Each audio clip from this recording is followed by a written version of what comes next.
To hide his money, he specifically bought a 3,000 square meter mansion. The bedroom was used to store gold, while the living room was filled with suitcases packed with cash. Every time his wife looked for shoes, it took her half a day because all the shoe boxes were stuffed with money. Every day, Jimmy would bring home a ton of banknotes. Before long, the mansion couldn't hold all his money. Cash spilling out of the wardrobe nearly crushed him to death. So he built a stable to stash more money, but it was still far from enough. Every night, Jimmy would dig holes in the yard to bury money, but after a whole night of hard work, he only dug up the money he had buried last time.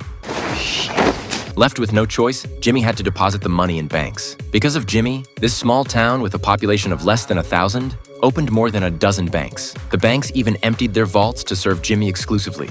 Just like that, Jimmy deposited billions of dollars in each bank. The next step was to launder all this cash. To do this, Jimmy set up numerous shell companies and hired homeless folks and senior citizens as CEOs. However, the pace of money laundering still couldn't keep up with the rate at which he was depositing funds. Even though everyone knew that Jimmy's wealth was dirty money, no cop dared to arrest him. Instead, the CIA and DEA came to him for help. Jimmy was originally just your average pilot. His salary wasn't all that high, just enough to get by. So Jimmy often took advantage of his position to smuggle some cigarettes and earn a little extra cash on the side. But the CIA quickly caught wind of his operation. The agent, however, didn't arrest him. Instead, he used the smuggling crime to threaten Jimmy. Jimmy had some serious flying chops, and the CIA needed him to pilot this massive plane at low altitudes over Central America to snap photos of the local rebels' positions. Jimmy was born for thrills, so he immediately agreed to the agent's proposal. But this mission turned out to be way more dangerous than he ever imagined. Every time he flew near the rebel base, he'd come under heavy fire from those insurgents. Luckily, Jimmy had some incredible flying skills and always managed to cheat death. Since he spent so much time flying around the rainforests of Central America,